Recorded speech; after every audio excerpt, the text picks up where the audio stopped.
Shalom a todos, Laila Tov, Bekulam, bendito Hashem por permitirnos nuevamente estudiar el Tanaj. Listo, vamos a iniciar este estudio por la refúa Sheremá de todos los enfermos de Am Israel, entre ellos del señor Noah Weinberg, que Hashem le refúa Sheremá, refúa Nefesh, refúa Daguf, y junto a todos los enfermos de Am Israel. Bueno, muy bien. Nos encontramos dentro de nuestro Tanaj en Yehoshua, capítulo 9, y vamos a ver acá un nuevo episodio de nuestro Tanaj, ¿cierto? Este capítulo nos inicia diciendo que todos los reyes que estaban a lo largo del Jordán supieron todo lo que había sucedido, ¿cierto? Todo lo que vimos en los estudios anteriores sobre la conquista de Jericó, sobre la conquista de Ai, sobre el río que se abrió para que pasara todo Israel y se formó una columna alta. Entonces había un pánico colectivo en todo el pueblo que habitaba en Eretz Israel en ese momento, ¿cierto? Entonces todos empezaron a unirse para hacer la guerra contra Israel, ¿cierto? Pero hubo un pueblo que era una ciudad muy grande llamada Gabaón, ¿listo? Ese pueblo llamado Gabaón, después de que supo todo lo que había sucedido, entonces con Jericó y con Ai se disfrazaron, ¿sí? Nos dice el Tanaj que actuaron con sagacidad y por su propia cuenta y fueron y se pusieron sacos rotos, ¿sí? Tomaron algunas provisiones, odres, ¿cierto? Gastados, reventados, atados y se disfrazaron como si fueran viajeros que vinieran de muy lejos. Sandalias remendadas, y prendas de vestir y pan desmigajado y seco. ¿Sí? O sea, es como si vinieran de muy lejos y con pocos recursos, ¿cierto? Entonces, en ese orden de ideas, se presentan delante de Yehoshua y le venden la idea de que ellos han escuchado todo lo que hizo Akadosh Baruj Hu desde la salida de Misraim hasta ahora. Entonces, ellos empiezan a utilizar la historia nuestra para mostrar que había simpatía entre ellos y nosotros. Entonces empiezan a decir, no, pues vean, nosotros sabemos que el Creador a ustedes les abrió el mar, sabemos que también el maná les cayó del cielo, se les entregó la Torá, en fin, toda la historia que conocemos. Entonces nosotros queremos celebrar un pacto con ustedes y venimos desde una tierra muy lejana para saber del Dios de Israel, para saber de ustedes, ¿sí? Entonces Joshua se dispuso e hizo la paz con ellos, ¿sí? Joshua vino conmovido y también los ancianos del pueblo, vamos a decir que en esta ocasión no consultaron a Shem si se debía o no hacer un pacto, hicieron un pacto, celebraron un convenio con la tierra de Gabaón, con los habitantes de Gabaón, y pues ellos se fueron y se hizo un contrato, y en el contrato se incluyó el nombre de Hashem. ¿Listo? Ahora bien, luego de eso, sucedió que después de 3 días, se dieron cuenta que no, que en realidad esos habitantes de Gabaón, o esas personas de Gabaón, digamos de esa forma más bien, eran en realidad, pues, habitantes de las 7 naciones que había en Eretz Israel en aquellos días. Entonces, Yehoshua, Binún y todos los Ekenim dijeron, no, caramba, hicimos un pacto con esta gente, pero no les podemos hacer daño, porque dentro del pacto se puso el nombre de Akadosh Baruj Hu, y eso es un pacto inquebrantable, ¿sí? Es muy delicado. Dentro del contrato que se hizo de no agresión y de que todo quedara bien, pues se mencionó el nombre de Hashem y como tal eso no podía deshacerse, ¿sí? Entonces, aunque todo el pueblo se va encima de los Ekenim, encima de Yoshua y les dice, hey, hombres, ¿cómo van a hacer ustedes eso? ¿Cómo celebran un pacto? Y no piensan antes de lo que hicieron. Entonces, se decide a través de Yoshua y Sanedrín que ellos quedarían como aguateros y leñadores para servir a las necesidades del Bet HaMikdash. ¿Sí? Entonces interesante porque en este momento de la historia todavía faltaban varios años unos cientos de años para que se construyera el Beit HaMikdash. Sin embargo, el convenio ya nos decía que una vez existiera el templo, entonces el pueblo de Gabaón, por haber engañado y porque no se podía hacer un juramento en el nombre de Hashem, entonces ellos iban a quedar como aguateros y leñadores. Y así se estableció y así finaliza el capítulo 9.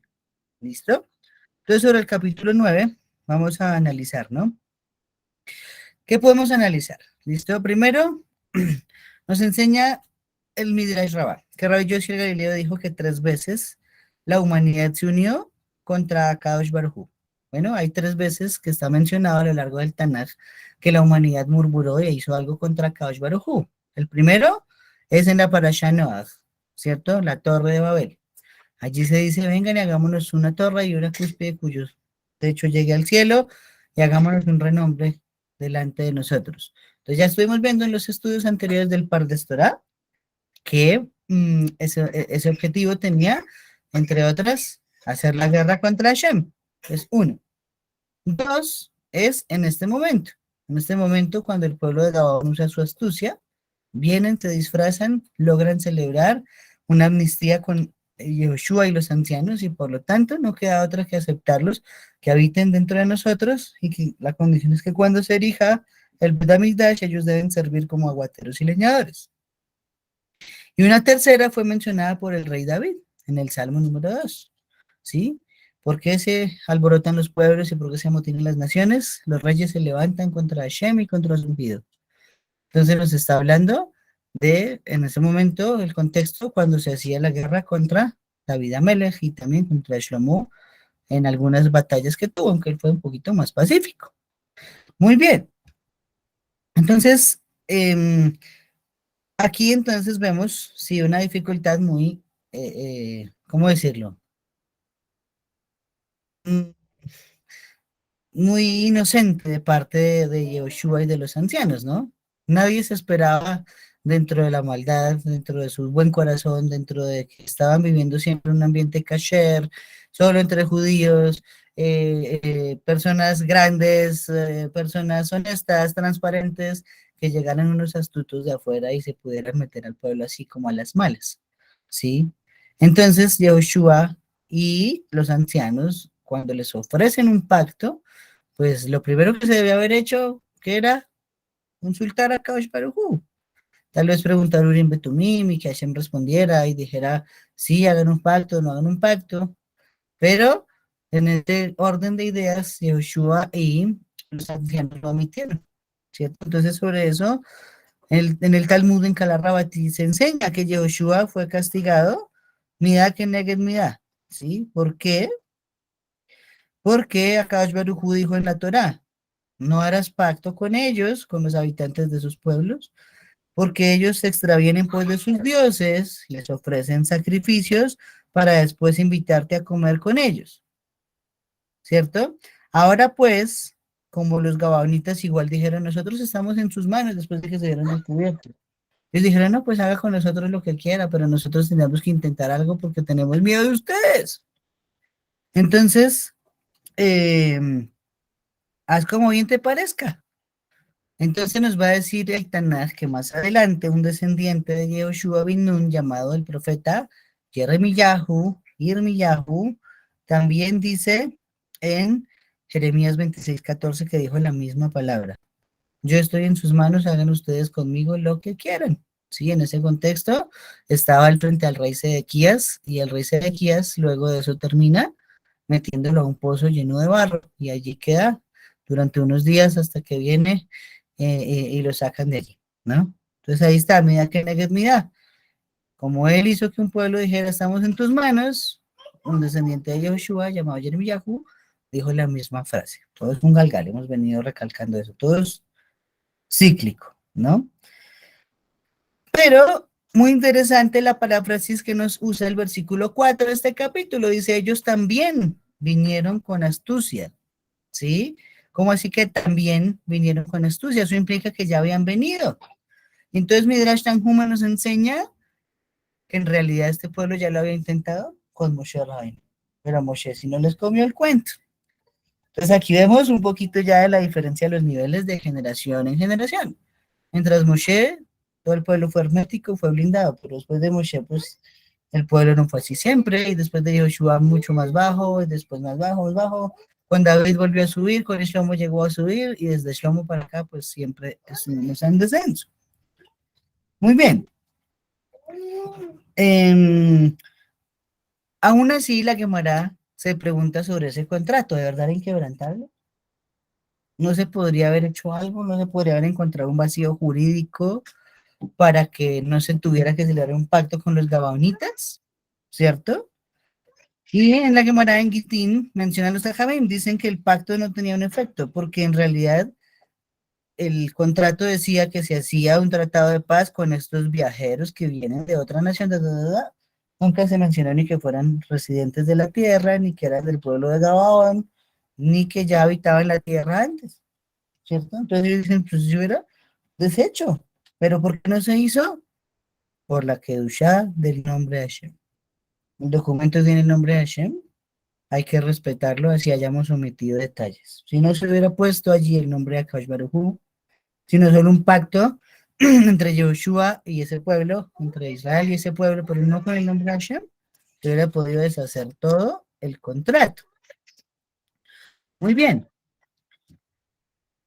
pero entonces también hay que ponernos en los zapatos de Joshua un poquito, ¿no? Hoy estudiaba precisamente en el Shulchan Aruch una salahot sobre juzgar bien al prójimo, ¿sí? Nosotros normalmente cuando nos pasa algo a nosotros, queremos indulgencia, queremos que todo el mundo nos comprenda, queremos que todo el mundo se solidarice con la forma en que actuamos y nos hagan sentir que hicimos las cosas bien, ¿cierto?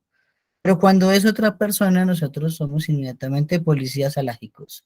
Inmediatamente le caemos y le decimos, no, tú te portaste mal, tú violaste la halajá, tú violaste los mismos, la Torah, y somos un palo en realidad, ¿cierto? Entonces, en ese orden de ideas, lo que debemos analizar es, miren, primero, no eran habitantes. La prohibición de Hashem era hacer un pacto con los habitantes de esas naciones. Pues técnicamente no habría lío. Vinieron diciendo que querían acercarse a Hashem. ¿Cómo no? Si Hashem nos ordena en la Torah que se debe amar al converso, al extranjero que venga desde muy lejos y sepa que el Hashem ha hecho maravillas, a él lo recibirás, ¿cierto? Entonces, pues eso los lleva a Yahushua a no sospechar nada de tener una amistad con ellos. Pues probablemente cada uno de nosotros, actuando en el lugar de Yahushua, seguramente hubiéramos hecho lo mismo. Por lo tanto, aunque acá el Tanaj está criticando lo de los Ajamín también, debemos siempre tratar de juzgar para bien y pensar que en su lugar hubiéramos actuado exactamente igual. Ahora, la Gemara aclara en Gitín y en Ketubot, ¿cierto? Que un juramento que se hace por el nombre de Hashem no se puede deshacer si se hace ante el público, ¿sí? O sea, hay otras leyes, si se hace en privado, habrá taras nedarim, ¿cierto? Habrá maneras de enmendar, pero cuando es en público, nadie se puede echar para atrás. Eso fue lo que sucedió. Y em, esta prueba es irrefutable, enseñan los libros de Musar, de comportamiento, de reproche para nosotros, de que un judío no puede jurar falsamente a ningún hombre en esta tierra, sin importar nación o lengua, incluso si fue engañado para que hiciera el juramento, ¿sí? Aunque muchas veces en los escenarios uno dice, ah, no es judío, yo no lo respeto, ¿sí? Lo que en realidad podríamos causar con eso es un Hilul Hashem. Acá en el caso de que Yehoshua y los ancianos hubieran tomado la decisión de decir, este contrato no vale, pues bueno, digamos que después se hubiera matado a todo el mundo en la ciudad y no hubiera pasado nada, ¿no? Técnicamente. Pero el nombre de Hashem estaba de por medio y por lo tanto no se podía faltar a su palabra. Eso nos enseña que no importa que no sea entre dos judíos los juramentos que se hagan, nosotros debemos respetar la palabra. Eso se ha perdido, amigos. Sí, ahora, si no hay un documento escrito, todo el mundo se hace el de las gafas. Todo el mundo dice las palabras se las lleva el viento. Y pues eso no es así. ¿Sí? Eso no es así. Acá lo correcto es eh, ser palabra, tener honor en lo que uno dice, a lo que uno se compromete y cumplirlo. Y entonces, la Gemara pues termina cerrando este capítulo enseñándonos que mientras el Bet HaMikdash estuvo de pie, ellos fueron los cortadores de leña y los aguateros. Sí, ellos eran los que transportaban toda el agua y los leños para todos los sacrificios que se necesitaban en el Bet HaMikdash. Muy bien, entonces pasamos al capítulo 10 del libro de Yehoshua.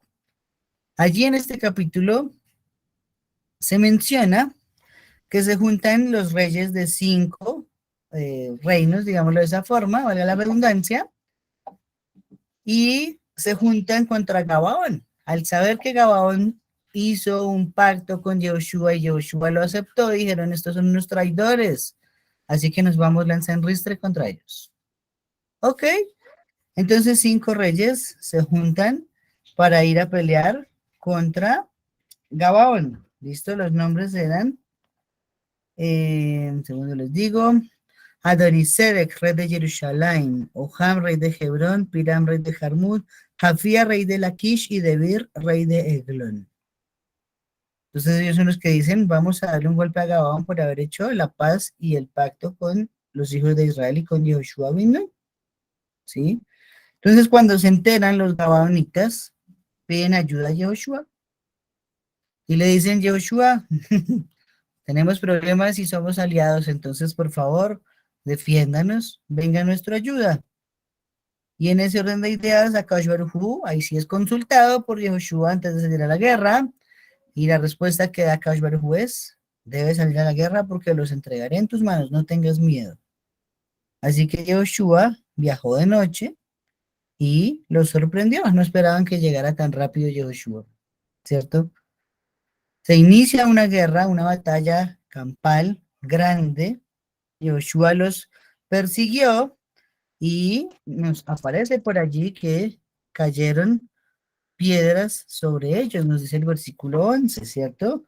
Nos dice, aconteció que mientras iban huyendo delante de Israel, estaban en la bajada de Bedorón, Hashem arrojó sobre ellos grandes piedras desde los cielos hasta Secá, de modo que murieron. Fueron malos que murieron debido a las piedras de granizo que los hijos de Israel mataron a espada. O sea, estamos en una guerra, salen huyendo los enemigos y empieza a caer de la nada granizos del cielo matando gente.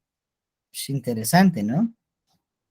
Pero la batalla se sigue arreciando y entonces no queda tiempo y Joshua hace una declaración que le valió una grandeza significativa.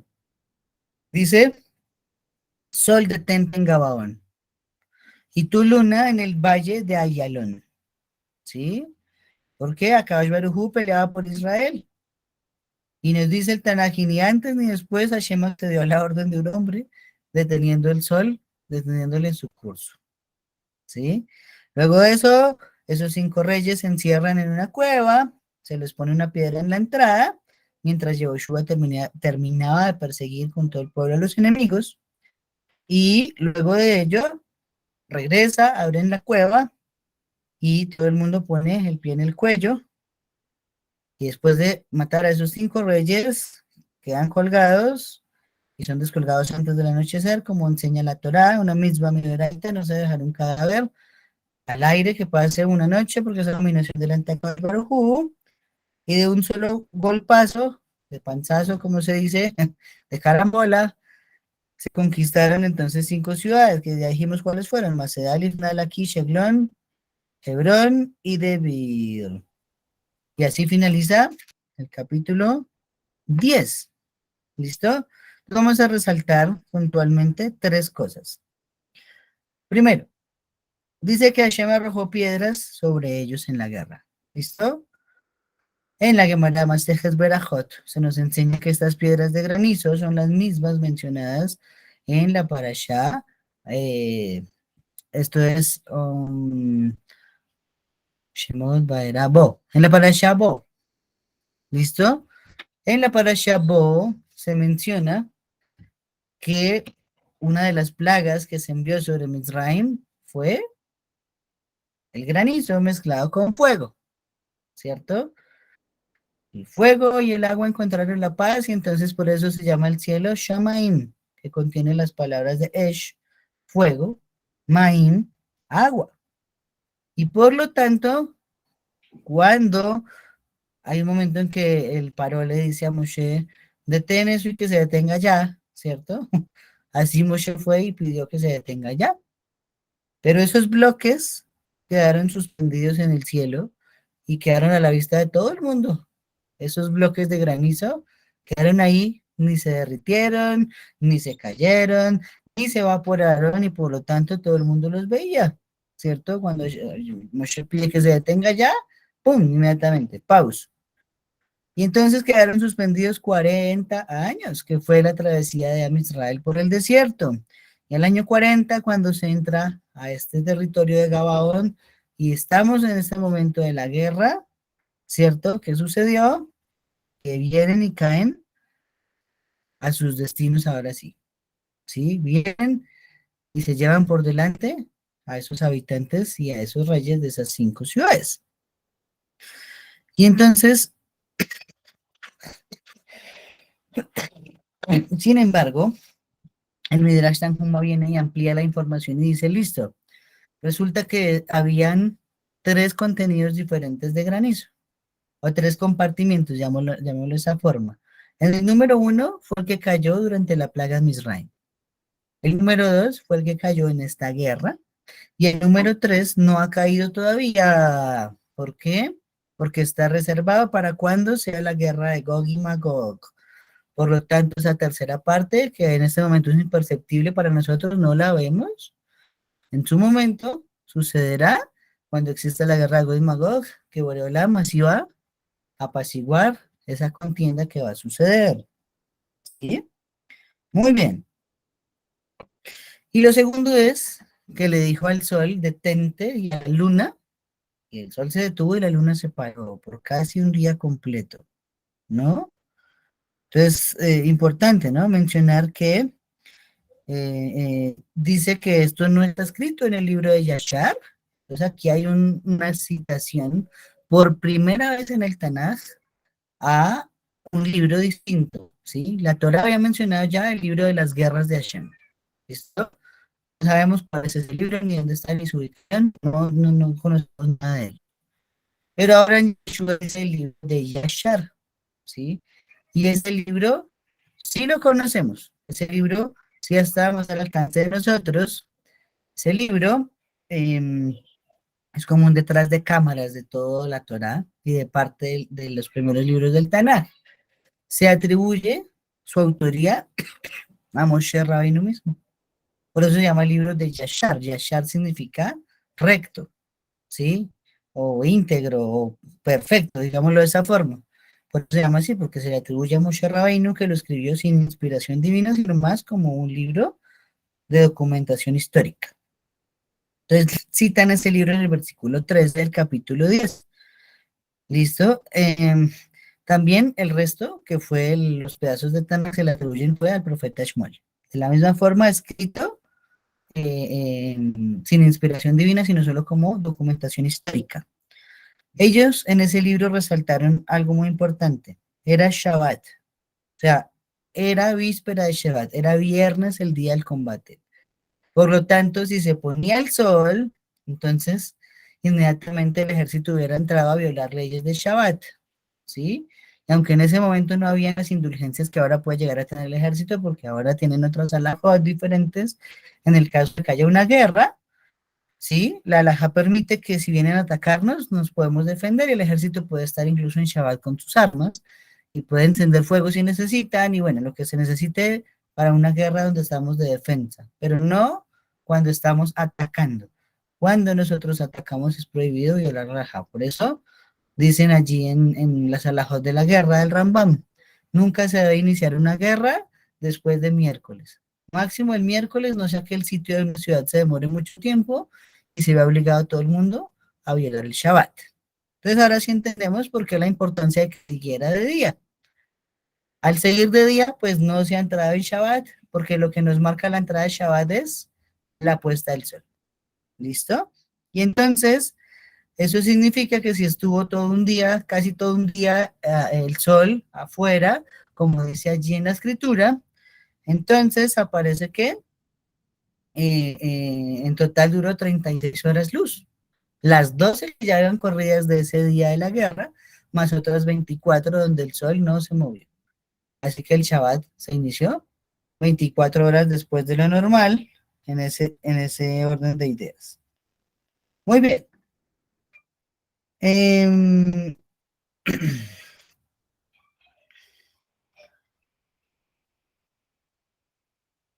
ahora vamos a ver cómo fue posible, ¿cierto?, que el sol se detuviera. Es algo que es una pregunta difícil de responder, ¿sí? ¿Cómo así que un hombre le habla al sol y el sol le hace caso? ¿Sí? Entonces, Rashi dice algo. En este contexto, la palabra sol detente no está significando que pare de moverse, ¿listo? Sino le está diciendo que pare de alabar a Hashem. Bueno, hemos hablado de un concepto llamado el Perek Shira, o el capítulo de la naturaleza, ¿sí? En ese Perek Shira que aprendemos que tanto el sol como la luna, como las plantas, como los animales, las nubes, el mar y todo ser que existe, que tiene vida, todo el tiempo está haciendo una vasta cacofonía en el cosmos para alabar a Shem.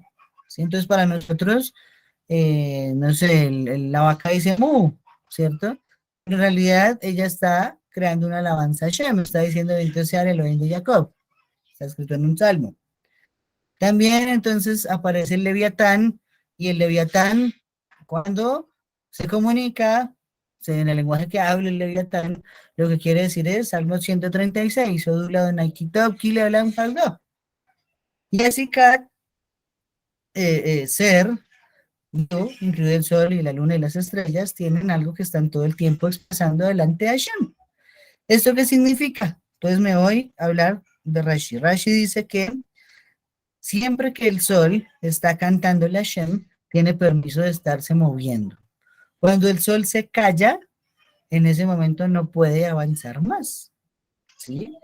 Eso significa que en realidad la palabra detente que usó Yehoshua en el versículo 12 se está refiriendo a silenciar. Entonces le está diciendo el sol, cállate. Y la luna, cállese también. ¿Cierto? Entonces aquí el Midrash nos trae un diálogo que hubo entre el sol y Yehoshua. ¿Listo? El sol le dijo a Yehoshua, ¿cómo te atreves tú a callarme a mí? Si yo soy el ser que más luz tiene en este mundo. ¿Cómo tú, un mortal, tiene la osadía de darme una orden y no cualquier orden, sino que me quede callado? Insolente. Entonces Yehoshua utiliza su astucia, ¿sí? Ah, bueno, se me olvidó decir algo. Em, Hay pruebas científicas que dicen que el sol tiene sonido, ¿sí? Lo que pasa es que es imperceptible ahora. Y la Guemara ya lo había dicho hace 2000 y pico de años. ¿Por qué? Tratado Yomá, si no estoy mal, tiene que ser página 21 o 22, menciona que nosotros ahora mismo no tenemos varios sonidos perceptibles que antes sí eran perceptibles. Por ejemplo, uno de ellos es el sonido del alma saliendo del cuerpo, ¿sí? ¿Qué significa eso del sonido del alma saliendo del cuerpo? El sonido del alma saliendo del cuerpo es que antes la gente se moría de un estornudazo, ¿no? Antes alguien hacía ¡Ashú! Y ahí quedaba el cuerpo botado y el alma se le salía. Ok, pero aún después de que ya el cuerpo estaba inmóvil y físicamente la persona ya estaba muerta, aún así se escuchaba un sonido desgarrador de quejidos, como del alma haciendo ¡ah! Aferrada al cuerpo, y la separación del alma y del cuerpo es un proceso muy doloroso, no ha cambiado. Simplemente que para no causar ese horror de ver un cadáver ahí inerte, no se mueve, inmóvil, y que se esté escuchando un grito de Uralba que está por ahí y uno no la puede percibir, entonces acá Baruj ese sonido lo volvió imperceptible para los vivos, pero el dolor sigue siendo el mismo, el dolor de un alma separándose del cuerpo es brutal. Y el segundo sonido que se menciona allí en esa Gemara de Yomam es que el sol tiene un sonido, que antes se escuchaba el sonido del sol, pero que una vez empezaron a aparecer los griegos y los romanos y se inventaron sus filosofías y sus canciones, entonces el ruido que hacen estar en el mundo, que ya el sonido del sol no puede ser escuchado por nosotros. Entonces es la prueba que reforzaría que el sol tiene sonido y que por lo tanto Yoshua lo envió a callarse. Entonces, ¿qué pasó? Yoshua le responde con astucia. ¿Sí? Yoshua le responde al sol dos cosas. Le dice, señor sol, primero que todo, em, usted es una estrella, ¿verdad? Sí, yo soy una estrella, muy luminosa, claro que sí. Pero si usted no sabe, el Creador compara a los hijos de Abraham Avinu con las estrellas del cielo. Por lo tanto, en ese orden de ideas, su luminosidad puede ser un poquito mayor, pero en esencia somos iguales. Usted es estrella, yo soy estrella. El sol se queda silencio. Pero aún así, señor Sol, no contento con eso, en uno de los sueños que tuvo mi antepasado Yosef, en casa de su padre Jacob todavía, usted, la luna y 11 estrellas se inclinaron delante de mi padre Yosef. Por lo tanto, yo, que soy hijo de él y desciendo de la tribu de Efraín, estoy reclamando ese mismo respeto. Y ahora que estoy librando una batalla en el nombre de Hashem, le ordeno que se quede callado. Entonces el sol acepta que el argumento es fundamentado y decide silenciarse, por eso estaba quieto todo este tiempo del que estamos hablando. ¿Sí? Una curiosidad es que en la tumba de Yehoshua ben Nun, en la lápida, dibujaron la imagen de un sol, para que nadie se olvidara que él fue el único hombre que pudo hacer una proeza tan pública. Muy bien, en estos minutos que nos quedan todavía, vamos a hablar ahora del capítulo 11. ¿Listo? Entonces, en el capítulo 11 nos dice el Tanaj, recuerden que si hay preguntas o comentarios, está todo abierto para que las puedan hacer, ¿no? Ya leímos cerrando el capítulo 10, perdón, que luego de las guerras entonces se capturaron varias ciudades, ¿sí? Todas las ciudades que pertenecían a esos 5 reyes. Y fue una gran batalla en ese momento y luego dice regresó Israel al campamento de Gilgal. ¿A qué volvieron? A hacer Shabbat, porque iba a ser Shabbat. Aconteció en cuanto a otros reyes, que en este caso eran el rey de Hazor, ¿cierto? El rey de Madón, el rey de Aksaf y los reyes que están en la región montañosa y las llanuras desérticas del sur de Kineret, en la Cefelá, Dor y el oeste, cananeos, amorreos, hititas, pereceos, jebuseos, ¿cierto? Y los gibeos, todos salieron y todos sus campamentos, un pueblo tan numeroso como los granos que están en la orilla del mar. Muchísimos caballos y carros de guerra. Entonces todos se reunieron por cita y vinieron y acamparon cerca de las aguas de Merrom para pelear contra Israel. ¿Sí? O sea, cada vez pasaban cosas. Y cada sobreviviente sabía el terror que se iba incrementando. Primero era, vienen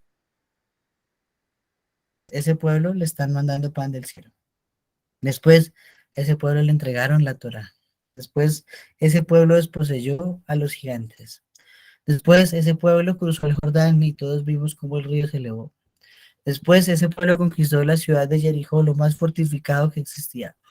Después, conquistaron la tierra de Ai. Después, se detuvo el sol para ellos. Entonces, el pánico que se causaba dentro de estas naciones era tal que cada vez era superior las artimañas que podían tramar. Entonces, si antes conspiraban solo 1000, ahora conspiraban 2000, y así, más o menos, se manejaban las dimensiones, ¿no? Entonces, Akadosh Baruj Hu le dice a Yehoshua, no tengas miedo a causa de ellos, porque mañana, como a esta hora, voy a abandonar los hermanos de Israel, todos ellos muertos. Sus caballos los descartarás y sus carros los quemarás en el fuego. Yehoshua y con él toda la gente de guerra proceder contra ellos por sorpresa, a lo largo de las aguas de Merón y caer sobre ellos. Y Hashem los entregó en manos de Israel, y estos se pusieron a herirlos y a perseguirlos hasta la populosa Sidón y Misrefot-Maim, ¿cierto? Después de esto Yehoshua hizo tal como Hashem lo había dicho, sus caballos los descarretó y sus carros los quemó en el fuego. Después de ello tomó Hazor, ¿cierto? Hirieron a filo de espada todas las almas, dándolas a la destrucción. No quedó nada que respirara. Hace una semana aclaramos por qué no se dejaban vivos ni mujeres, ni niños, ni animales, ¿no? Ya estuvimos viendo eso. Y, eh, ¿qué más nos dice por acá? Todos los despojos se saquearon para los hijos de Israel. Aquí ya había carta libre para que cada uno tomara lo que capturara en guerra sin problema. ¿Sí? No como en Jericó, todo el botín fue consagrado para Kadosh Baruj Hu. Y entonces se tomó toda la tierra del Negev, empieza a señalar los territorios, Goshen, la Cefela, el Arabá, la región montañosa de Israel y su Cefela, y desde el monte Seir hasta Baal-Gad, en la llanura, en el valle de Lebanón, y tomó a todos sus reyes y se propuso herirlos y darles muertes. Y el versículo 18 nos dice que muchos días hizo Yehoshua la guerra contra todos estos reyes, ¿sí? Aparentemente en nuestra lectura literal, ya te doy la palabra, nos dice que pasó pues rápido, ¿no? Pero en realidad esto llevó muchos días, dice el versículo 8, muchos días, ¿sí? Y entonces, luego de ello, Yehoshua va a la región de los Anakim y los dio por entera la destrucción, y no quedaron Anakim en la tierra de Israel. Y se tomaron las ciudades de los Anakim, excepto en Gaza y en Gad, donde quedaron algunos de los Anakim. Posteriormente de allí descendió Goliat y los Pelishtim que habitaban en esas ciudades, que también vinieron a hacer la guerra contra Israel. Sí, muy interesante. Que finaliza diciendo el capítulo 11, de modo que Yehoshua tomó toda la tierra conforme a todo lo que Hashem había prometido a Moshe, y Yehoshua la dio entonces como herencia a Israel, según las partes que les correspondían conforme a sus tribus, y la tierra no tuvo disturbio de guerra. O sea que ahí ya podríamos decir, se hizo casi toda la tarea. ¿Sí? Importante recalcar, primero, que los territorios no se capturaron totalmente en días de Yehoshua, ¿sí? Todavía en época de los jueces, después de él, se capturaron algunos territorios, ¿sí? Eso lo veremos a medida que vayamos avanzando. Pero por ahora podemos decir que con Yehoshua se hizo la gran parte de la tarea. Vamos a darle la palabra a Andrés. Bien, dale. Shalom, buenas noches, con Camila. Shai, come on. Mi pregunta, pues la clase pasada no estuve y mi duda es por qué tú decías que ya habías comentado el por qué se mataban los niños y las mujeres en las guerras, pero yo tengo dudas. En ciertas guerras, pues que yo he leído, en algunos sí se dejaban los niños y las mujeres vivas y en otros pueblos no. ¿Por qué? Ok, listo. Entonces vamos a repetirlo. Baruch Hashem. Es por lo siguiente. Cuando la orden correspondía a matar niños, mujeres y hasta los animales, eso dependía del grado de magia que tenía ese pueblo. ¿Listo? Entonces, por decir algo, si era un pueblo como Gabaón de Jerusalén, que acabamos de leer, no dice que, bueno, sí, no mentiras, ahí dice que mataron todas las almas. Digamos el pueblo de Jericó, en Jericó no se dice que hubiesen matado mujeres, niños y animales, pero el botín se quedó todo para allá. Allí, aunque eran personas idólatras que no merecían la tierra, invasores porque llegaron a quitarle territorios a los hijos de Shem, resulta que también eran diestros en la magia, ¿sí? ¿Eso qué significa? Entonces vamos a poner el escenario. Si la orden es matar solo hombres de guerra, entonces al ser magos, era tal su nivel de magia que ellos mismos se convertían en una mujer. Entonces, si mataban todos los hombres y dejaban vivas a las mujeres, esa mujer, que era un hombre convertido a mujer físicamente, después se desconvertía y seguía vivo. Y por lo tanto, la guerra no se había completado. Entonces, al nombrar que lo hagan con niños y con animales y con mujeres, el exterminarlos es para asegurarse de que no quede ni un solo rezago de esos pueblos que después puedan nuevamente reamotinarse contra Israel. ¿Sí? Esto se ve principalmente en el libro de Shmuel, cuando al rey Shaul se le ordena acabar con, como se dice en español, hasta con el nido de la perra, en territorio de los Amalequim. Exterminar a Amalek es una misma de la Torah, ¿sí? Pero entonces va al mismo escenario. Si todo hombre o la mayoría se podía volver vaca, entonces pues, ¿quién iba a matar una vaca? Nadie, ¿cierto? Pero después entonces la memoria de Malek no hubiera sido borrada. ¿Por qué? Porque se desconvertían de su forma y volvían a su forma original de humanos y por lo tanto seguían vivos. Entonces todo esto eran cercos para que no quedaran rezagos, ¿sí? Si se deja un pequeño brote de resentimiento, al final puede terminar acabando con todo. Entonces será esa manera de blindarse. ¿Listos? Bueno, muy bien. Entonces, para cerrar este estudio, en el capítulo 18, parte de todas las ciudades que nos nombran allí, ¿cierto? Vamos a resaltar el versículo 18. ¿Listo? El versículo 18 nos dice que Yehoshua hizo la guerra durante muchos días contra estos pueblos, ¿sí? Digamos que en un sentido literal, pues nos quiere decir que tal vez la batalla fue dura, estuvo recio el combate, bueno, en fin. Pero la realidad es que no. La realidad es que en este caso el Tanaj, el Midrash Tanhuma enseña que quiere es avergonzar a Yehoshua, ¿sí? O sea, yo sé que conquistar el territorio es muy difícil, ¿sí? También seguramente cualquiera de nosotros se hubiera demorado tanto. Pero ¿qué llevó a Yehoshua a demorarse tanto, no? Entonces resaltan los Jajamim que es una diferencia marcada entre Yehoshua y Moshe Rabbeinu. A Moshe Rabbeinu Hashem le dice, tú vas a morir, entonces vas a hacer esto y después de eso morirás. ¿Y qué hizo Moshe Rabbeinu?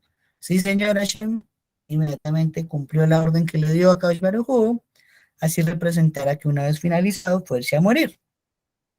¿Sí? Virtuoso perfecto, nadie llegó al nivel de él jamás. En tanto, Yoshua, a Kadosh Baruj Hu le había dicho la misma cosa. Una vez conquistes la tierra de Israel, morirás. Por lo tanto, ¿qué hizo Yoshua?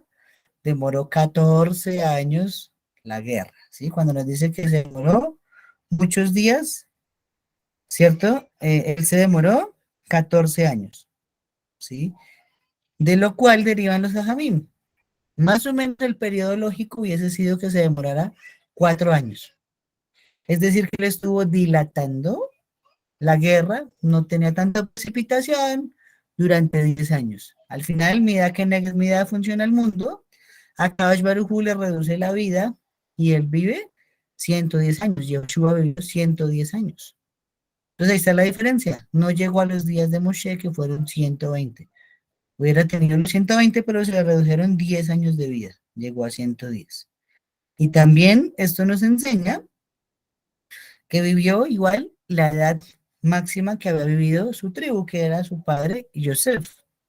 ¿Sí? Los mismos años fueron los años de la vida de Yosef.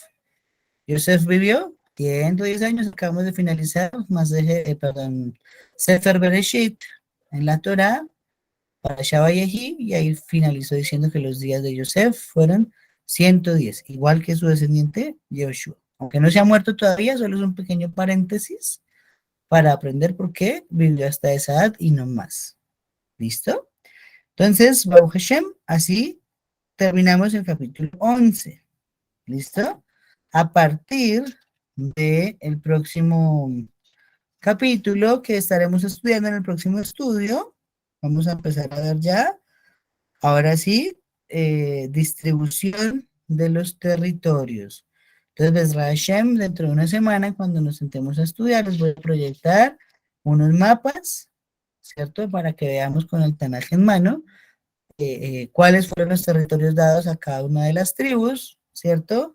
Según una tribu más grande, pues un territorio más grande, una tribu pequeña, un territorio más pequeño, y cómo quedaron entonces al final esas ubicaciones dentro del territorio. Pues por lo tanto, en nuestro próximo estudio estaremos abordando 12, 13, 14, yo creo que hasta el 15. Alcanzamos a hacer hasta el 15. Sí, en nuestro estudio de la próxima semana. Sí, la idea es, ¿cierto? Yo les digo los capítulos para que ustedes de pronto los lean. Si surge alguna duda, pues entonces la resolvemos ya en este espacio que es el de todos nosotros. ¿Listo? No sé si antes de finalizar este estudio, ¿alguien tiene alguna otra pregunta o algún aporte sobre lo que estuvimos estudiando?